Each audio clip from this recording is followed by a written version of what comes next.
hal-hal seperti SWOT aja mereka nggak merhatiin gitu loh. Padahal itu kan berdampak untuk bisnis ke depannya. Iya, oke, jadi teorinya itu STP adalah fondasi yang kuat untuk memastikan pesan pemasaran sampai ke audiens yang tepat. Jadi fondasi istilahnya lu bangun rumah, masa bangun rumah tapi nggak ada fondasinya, itu fondasi kan hal yang paling krusial. Kalau misalkan nggak ada fondasi, rumah itu kan bisa jatuh kayak Dora. Halo teman-teman semua, selamat datang di podcast kami berdua. Di sini ada Muhammad Atalan Ditya Rizky dengan NIM 1710624 berapa? 0696. dan saya Rosyad Muhammad Hiwari dengan NIM 17106240090. Jadi di podcast kali ini kita akan membahas membawakan podcast dengan tema dinamika pemasaran di abad 21 antara strategi, data, dan juga konsumen. Tuh. Selamat datang Muhammad Atta. Kasih sudah mengundang saya. Ini kok gelap ya? Ini kok gelap ya? Nah, ini nggak apa-apa, masih dekat ya. Makasih banget ya udah bisa pakai saya Sony udah mau lihat. Langsung aja kita tanya-tanya nih guys. Boleh. Ya, apa nih pertanyaan? Jadi pertanyaan pertama itu, bagaimana pendapat Atta tentang dinamika industri pemasaran saat ini dengan era sebelumnya? Oke. Jadi industri pemasaran di era yang sekarang ini itu tuh udah mengalami transisi yang besar. Yang dulu tuh kita tuh masih pakai model tradisional. Sekarang tuh kita udah melakukan pendekatan yang berbasis teknologi dan konsumen. Jadi konsumen itu tuh berpartisipasi juga dalam membangun citra merek kita. Contohnya nih, kalau dulu kan kita biasanya mempromosikan barang tuh lewat poster lah, banner, atau TV, melalui iklan. Sekarang tuh eh, banyak brand yang udah menggunakan sosial media seperti Instagram dan TikTok tuh untuk membangun engagement dengan konsumennya. Tuh sih. Jadi ya intinya tuh kita tuh harus bisa beradaptasi dengan cepat lah terhadap perubahan tren sama perilaku konsumen gitu. Emang kebanyakan konsumen sekarang tuh megangnya bukan poster lagi ya, bukan kertas, tapi emang megang HP. Kebetulan gue ya. Iya itu. Oke Mas Atta, pertanyaan selanjutnya itu ada, mengapa perencanaan pemasaran menjadi hal yang penting nih, yang krusial dalam strategi bisnis? Dalam sebuah bisnis tepatnya. Oke. Jadi tuh perencanaan pemasaran itu merupakan hal yang penting lah dalam sebuah rangkaian pemasaran. Jadi tanpanya tuh ya pemasaran itu jadi bisa jadi nggak efektif, nggak efisien, dan bisa tepat sasaran gitu produk kita. Jadi tuh di perencanaan pemasaran tuh ada 3. Yang pertama tuh ada menganalisis situasi, terus kita bisa melakukan penetapan tujuan, sama menyusun strategi kita. Contohnya misalnya nih, kalau kita mau mempromosikan produk baru, ya tentu harus tahu siapa sih target pasar kita, terus apa aja kebutuhan pelanggan kita, sama apa sih yang membuat produk kita tuh unggul dibanding produk kompetitor. Tuh, untuk cat pemasaran.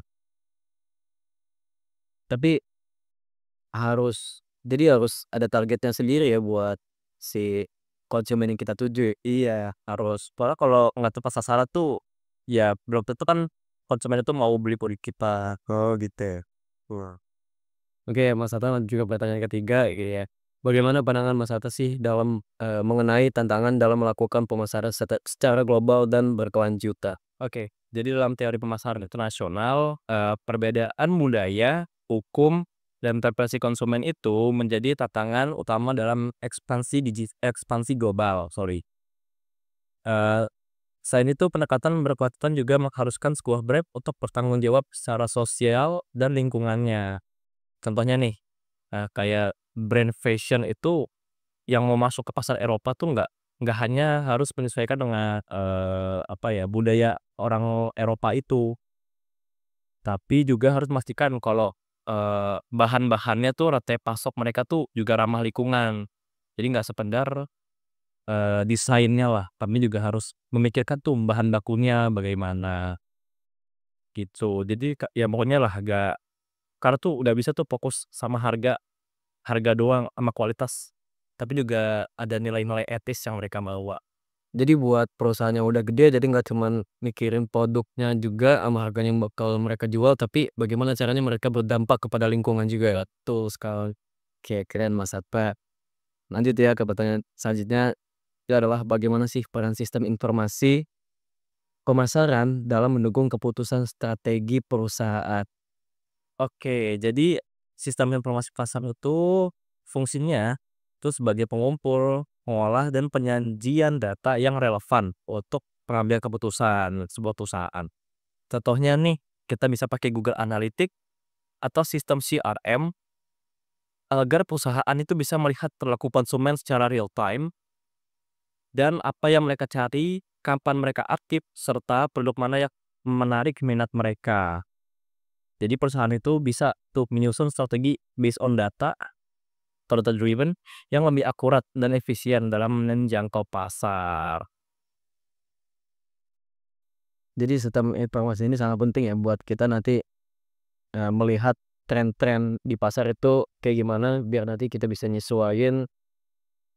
Jadi target pemasarannya tuh nggak meleset ke orang-orang yang emang nggak minat buat dengan produk yang kita jual. Betul, gitu. Itu tuh harus pakai syarat lah. Oke, oh tidak. Selanjutnya nih, Mas, Oke. Ih, bagaimana konsumen saat ini mengambil keputusan pembelian dan apa faktor utama yang dapat mempengaruhi pembelian konsumen? oke, keputusan pembelian konsumen ya. Jadi sebuah jadi dalam teori konsumen itu proses pengambilan keputusan itu dipengaruhi oleh 3 nih. Ada faktor psikologis, faktor sosial, dan faktor situasional.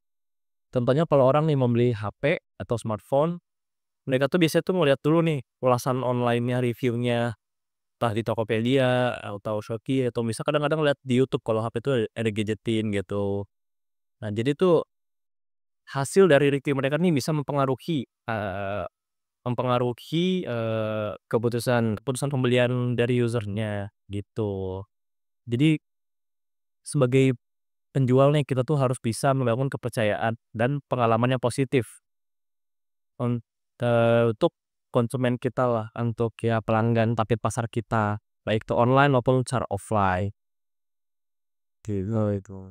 Jadi buat pengalaman pengguna itu juga bisa menjadi faktor penentu keputusan pembelian gitu ya. Oke,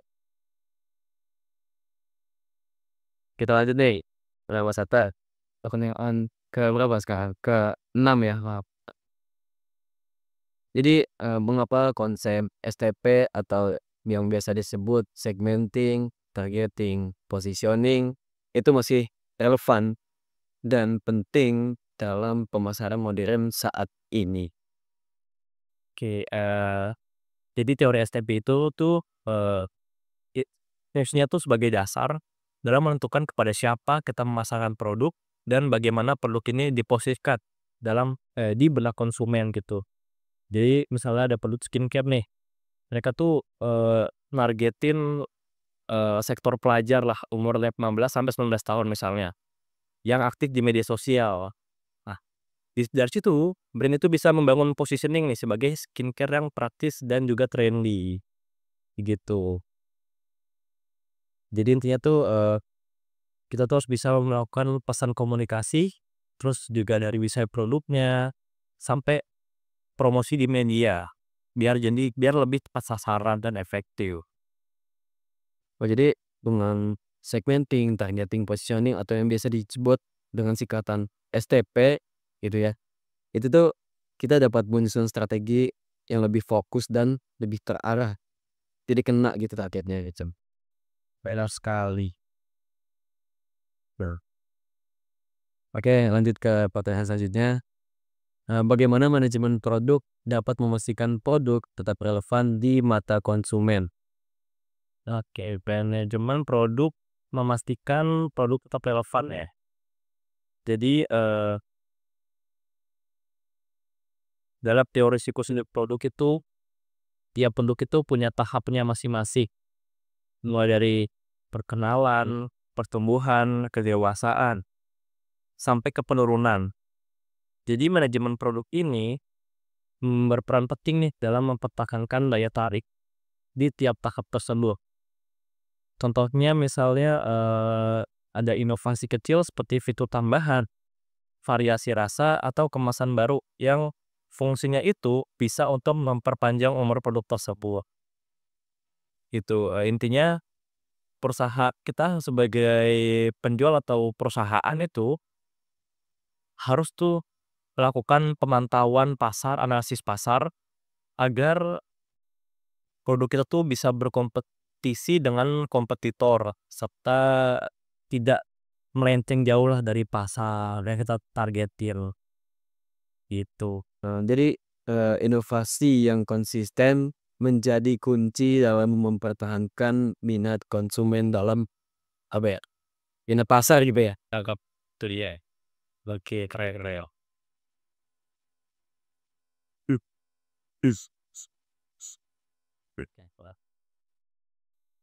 Oke, jadi cukup sekian ya podcast dari aku dan juga dengan narasumber Atta yang beliau adalah mahasiswa bisnis digital di Universitas Yogyakarta Jungga. Ya, terima kasih banyak atas waktunya. Terima kasih banyak Mas Atta saat ini. Saya sebagai host juga sangat hormat ya kepada narasumber satu ini saja. Dan ya diskusi kita hari ini sangat apa ya, memperkaya wawasan kita ya, terutama dalam manajemen pemasaran gitu ya. Mulai dari perubahan perilaku konsumen hingga pentingnya sistem informasi dan juga strategi STP seperti itu. Ya, semoga obrolan ini bisa memberikan pemahaman yang lebih dalam juga kepada para pendengar, dan juga semoga dapat bisa kita implementasikan dalam kehidupan sehari-hari seperti itu. Terutama dalam bisnis yang kita jalani ya. Ini kok gelap ya? Gitu. Oke, teman-teman semua, Gelap. sampai jumpa di episode berikutnya. Dadah. Makasih banget. Oke, halo teman-teman semua. Selamat datang kembali di podcast kami. Bersama saya Muhammad Setia Rizky dengan NIM 17106240996. Kali ini saya kedatangan tamu nih dari bidang manajemen pemasaran. Silakan kenalkan ikannya dan NIM-nya. Kenalkan, nama saya Rosyad Muhammad Bari dengan PIN 171062409. Oke, terima kasih banget nih Mas Rosyad udah mau datang ya sama Kasma. Kebetulan kita juga sejurusan Bang di Kowe. Kita Di sama-sama. Wonggi juga, di kita juga. Jadi sedang melaksanakan tugas juga. Oke, jadi di podcast kali ini nih kita akan membedah isu-isu seputar dunia terkait pemasaran dan bisnis nih. Oke, jadi kira-kira bagaimana sih strategi pemasaran berkembang di abad ke-21 ini? Gak sabar ya, langsung aja nih kita ke pertanyaan untuk Mas Rosyad ini. Oke, jadi gimana sih data Mas Rosyad ini melihat perubahan besar dalam cara sebuah perusahaan untuk membangun merek di era digital sekarang ini? Oke, ini gelap ya. Tes tes. Jangan lagi. Ah,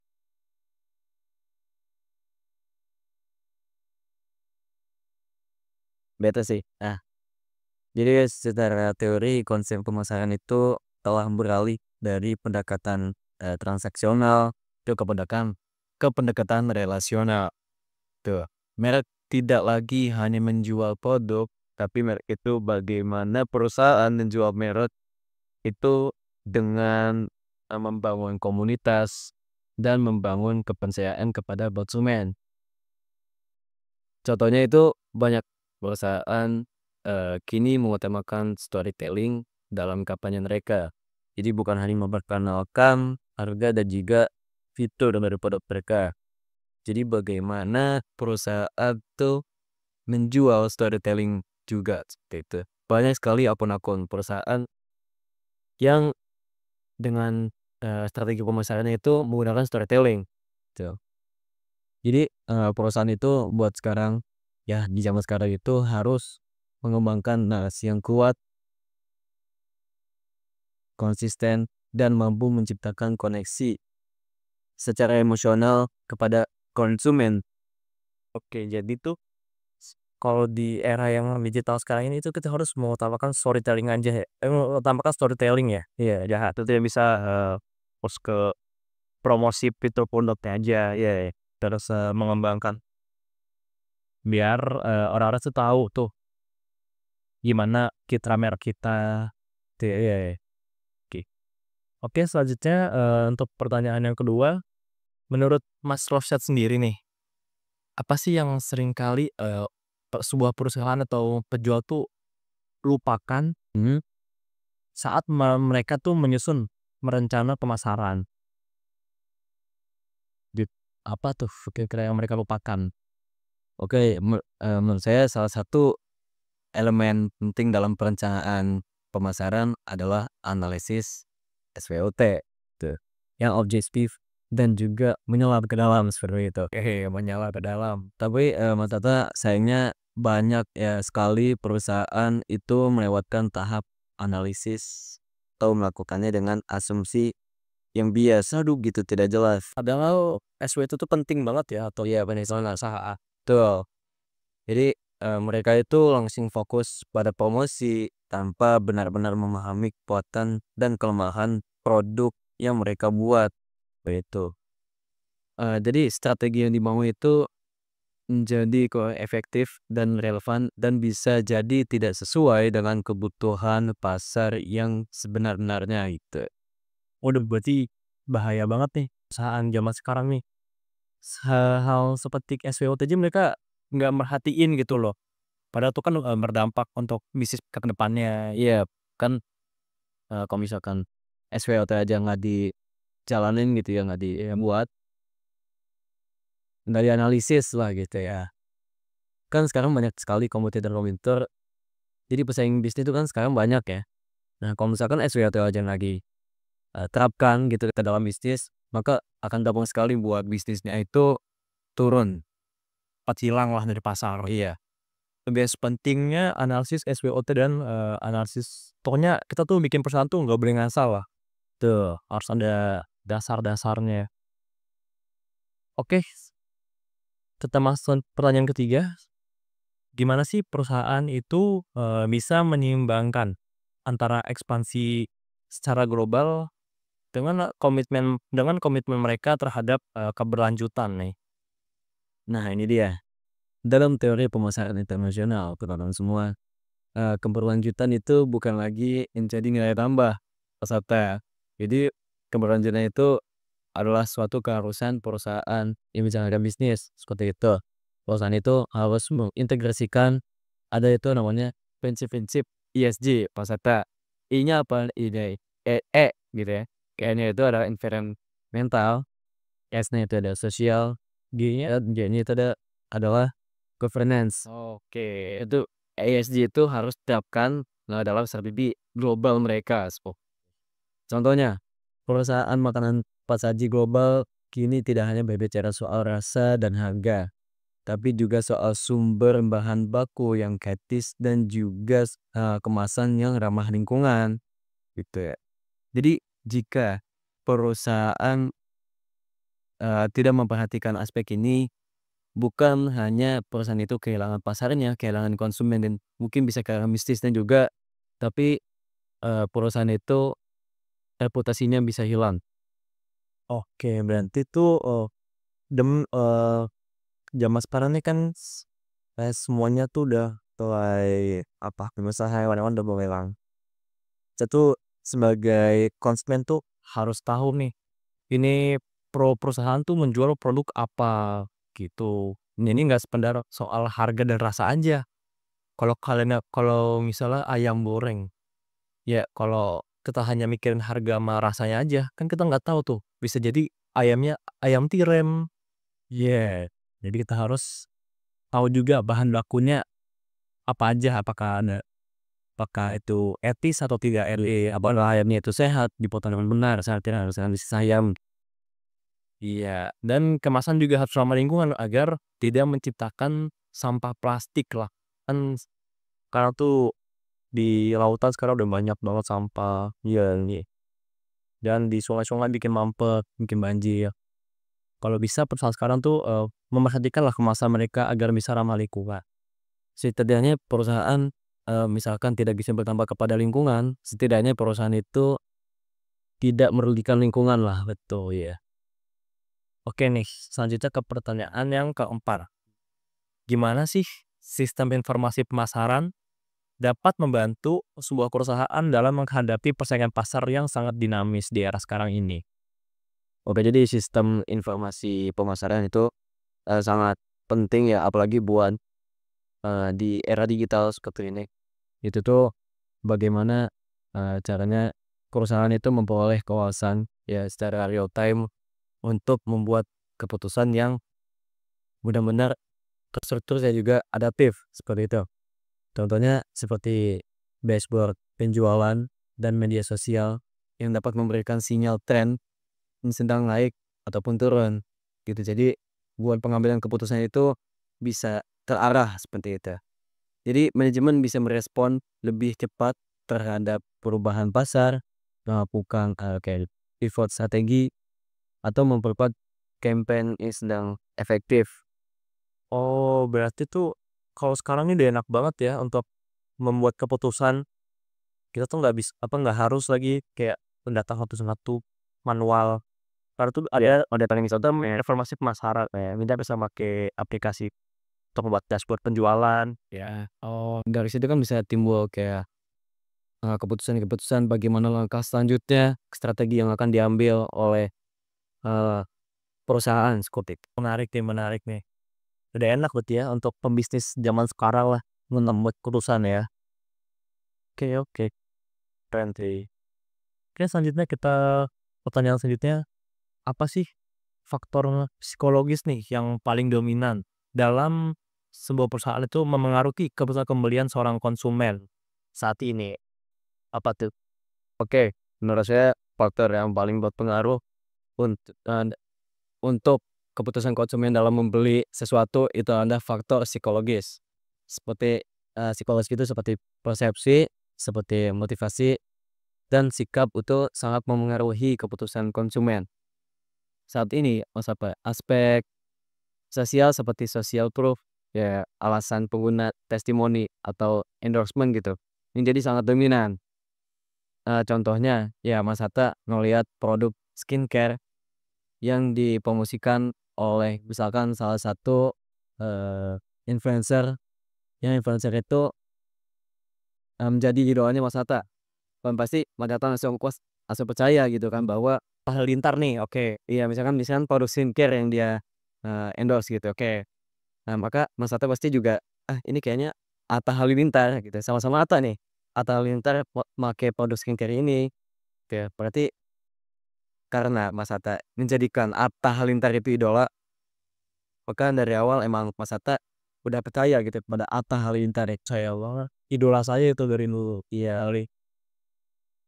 jadi, strategi pemasaran itu ya teman-teman perlu memasukkan elemen otentik, termasuk user generated content untuk membangun kredibilitas di mata calon konsumen atau pembeli. Oh, iya, iya, menarik dan menarik. Oke, kita langsung ke pertanyaan selanjutnya ya, karena kebanyakan bahas Halilintar. Cukup. Oke, jadi di era sekarang ini nih, gimana sih sebuah perusahaan itu bisa mengoptimalkan strategi STP atau yang kita tahu segmented targeting, positioning di tengah persaingan digital yang sangat ketat nih? Oke, jadi, teorinya itu STP adalah fondasi, yang kuat untuk memastikan pesan pemasaran sampai ke audiens yang tepat.